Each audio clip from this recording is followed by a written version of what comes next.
I really don't want to make this video. Ay, casi. What's up, guys? Kiko Suarez here. Welcome back to a brand new video. And you read the title, you know what's going on, you know what's happening. Casemiro to United seems 95% done. It would be more of a miracle if it's not happening rather than happening at this point. And I'm heartbroken. Really, it's been like I've already shed a tear today. I already made my videos on TikTok, and dude, it's been a hard day. It's really hitting hard. It's hitting home because Casemiro is one of those players that I've been supporting Madrid for my whole life, right? Ever since 2008 or whatever, when I started watching like football as a true fan, and then he joined in on what is it, 2013. He played 3 seasons, and all 3 seasons he won the Champions League. So I'm gonna say that he was part of the 2014-15 season, or the 15-16 season, and we won 3 Champions League in a row after he became a starter. And that tells you a lot. That tells you how important he has been for Real Madrid fans. But let me get it out of the way. If you're brand new here, make sure to subscribe. Follow all my links down below. My Twitter and Instagram is where I interact with you guys the most. I'll be setting up a Discord soon. I don't know if you're interested in that, but if you are, keep an eye out. Also follow me on TikTok. That's my biggest following. And if you are from TikTok, let me know in the comments down below. Much love for you guys. We just recently hit 20Ks, which is insane. Also all my links down below, my prize picks and Bovada link for my betting. And what else? Is there something else? Webull, Robinhood, all that good stuff if you like investing. But without further ado, let's just jump into talking about it. I really hate talking about this, but let's start with the 3 components of this whole situation, right? I'm going to start with Manchester United, then Real Madrid, and then Casemiro at the end because I want to pay his tribute at the end. But Manchester United pretty much fixes their midfield issues. The fact that they were going for Rabiot, and Rabiot's mom, which is her agent, said no to the wages and to the plan, and that forced them to go to Casemiro.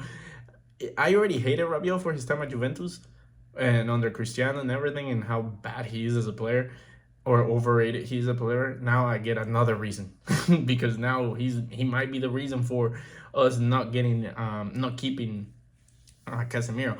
But it fixes their midfield. They're no longer going to have McTominay trying to be a football player and Fred being their only other center defensive mid. He's going to be arguably, in my opinion, he's the best center defensive mid in the world at the moment, and he has been in the argument for the best center defensive mid in history. And the fact that he's going to the Prem, he's going to get more popularity. He's going to get the casuals to look at him a little bit more and appreciate him a little bit more.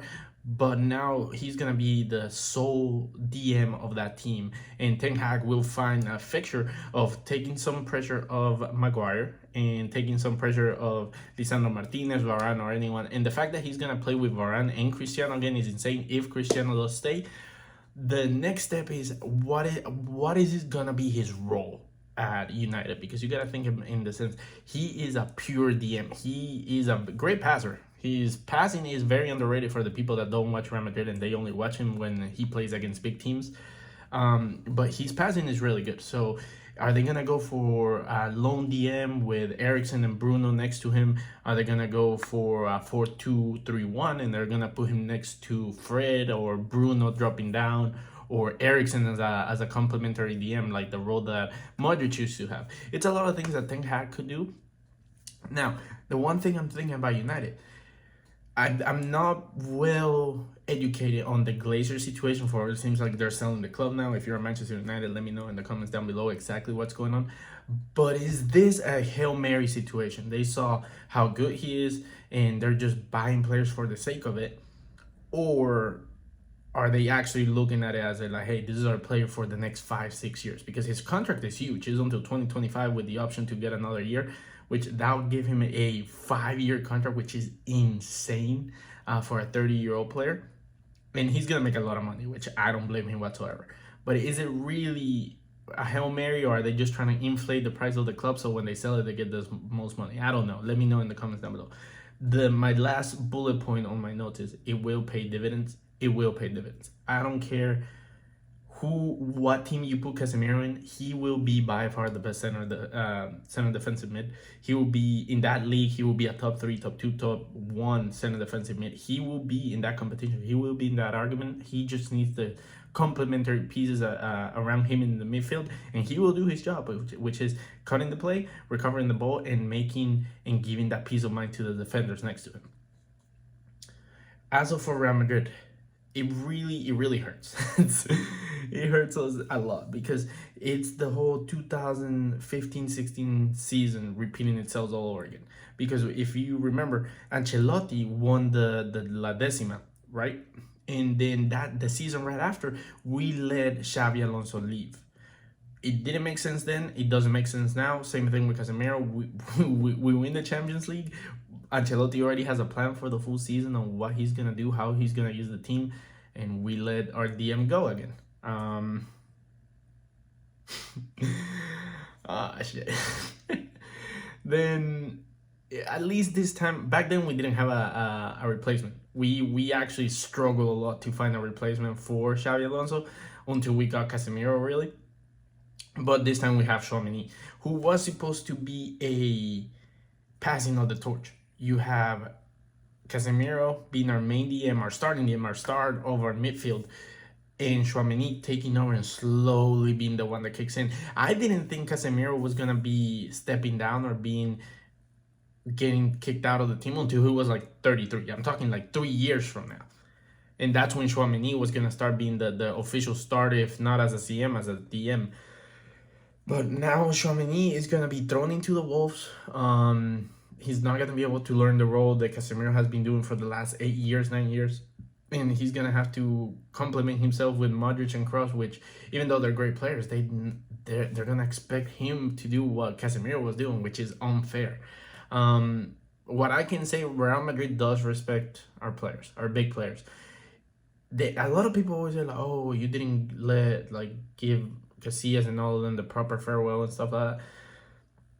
The players either renew the contract or they don't. But at the same time, if a player decides to leave because of money or opportunity reasons or challenging reasons, Florentino Perez and Real Madrid has always followed the same rules. If you want to leave, we won't get in the way. We'll let you leave. They never sell their players if they don't ask for it, and they'll always back up their players.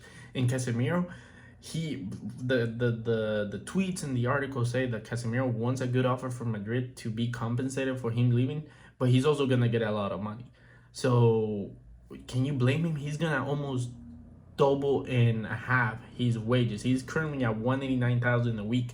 He's gonna go from that to $450,000 a week for 5 years. In 5 years, he with bonuses and everything, he's projected to do 90 million. I don't blame the guy. And Madrid was like, you know what, it's your last paycheck. If you want to go ahead. Then my next bullet point was Casemiro was supposed to teach Tchouaméni, which we already hit.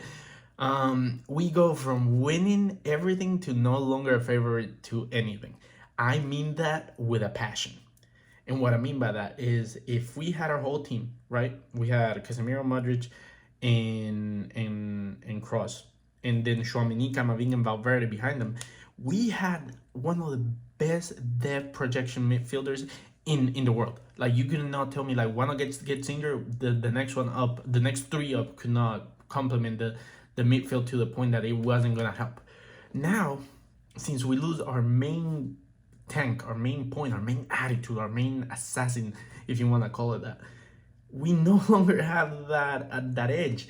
And a lot of people are saying that Alaba might step up and play DM, like he plays for Austria, and he used to play for Bayern at that position before he became a left back. I can see it. I definitely mess with it. I really want the idea of seeing Alaba as a defensive mid, but it's not the same. It's not the same. Casemiro, his personality, his presence, and everything. We saw it in the Super Cup against Frankfurt. And if that's his last game, by the way, let me say, what a way to leave. Winning a trophy, man of the match, and just reminding everyone how good you are. It's just poetic, really. And yeah, we go from arguably being favorites to win the sextuple, so winning the league, the Copa del Rey, The Champions League again with going back to back and winning the Club World Cup, even though I don't know if that's gonna happen because of the World Cup, and all the Super Cup, the Super Cup of Spain, and the Super Cup of Europe, which we already won. We were favorites for that, but now with the lack of rotation or with the lack of clientele or the lack of players on the squad, by that just one player, but that one player is huge. I no longer see us as favorite. We struggle when Xabi Alonso left and we went trophyless the season right after. I wouldn't be surprised if we go trophyless again. I'm not gonna lie. I wouldn't be surprised if we go trophyless again. And it's not. We're gonna pay a lot if Casemiro though ends up leaving and we don't reinvest, which is my next bullet point. Need to reinvest the rest in the club. We need a backup striker. We need another forward, and that for the right wing position, and we need to get another midfielder. I don't care what we say. Hazard is not a true center forward cam. He's a winger that is past his prime, his shine. Even though I want him the best, I want him to succeed at Madrid. Asensio should no longer be in the club. Valverde should not be a right wing, even though he's playing fantastic at that position. He's a center defensive mid. But we're one Benzema injury away to have Mariano as our star striker. Let that sink in. One Benzema injury away of having Mariano as our striker. We cannot let that happen. We cannot. And we just received 80 million or 70 million for Casemiro. We have to spend it. We have to. I'm sorry. Now, when it comes down to Casemiro, if Manchester United does get him, take care of our boy. He came as a kid. He went to Porto on loan, and now he's leaving. And he completed football. There's really nothing else on the club level that he needs. He's gonna make a lot of money, but he represented the Madridismo. Very few times have I seen a player win or do anything in the club and actually like celebrate, scream, and do the thing. I'm tearing up again. And I can only say thank you. Like, we suffered the when Makelele left. Then Xabi Alonso filled those shoes, and then we suffered when Alonso left, and now we're doing the same thing. In Casemiro, if there's one name that I knew for sure, it will be in every single lineup. It will be Casemiro, no matter what. And overall, the reason why it hurts so much is because, one, he's a true Madridista. He loves the club. I've never seen a player give all his soul for the team. He's willing to die for the team, and every single win, he will remind you why he's at the club and why he loved it so much. And it seems like crazy, and this is not even more about Casemiro, because now when Ramos left and Marcelo left, their contracts were over, and it was just about the age and everything, and it didn't hurt as much. They were legends, but their time was past. Modric, Kroos, and Casemiro, they're arguably the most dominant trio in midfield we ever seen. Modric is 37, Kroos is 33, Casemiro is 30. Casemiro was meant to be the last one, not the first one. And it's getting to the point that it was just all sudden and everything. And I'm 25, about to be 26. I'm no longer gonna see the players and everything that I used to. The ones that I grew up, the ones that made me dream, the ones that made me scream and everything. Now it's gonna be a bunch of new players, which I will support. Real Madrid will always be my team, but it's getting to that point, and it's crazy. And I can only say thank you, Casemiro, for being one of my favorite players. Thank you for doing everything. Thank you for giving us a 3-peat, 4 Champions League and everything. But most of all, thank you for giving your all. Thank you for loaning the shirt.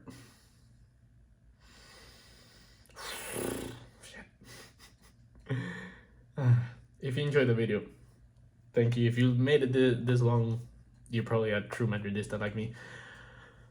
Have an amazing day. A la Madrid. Peace.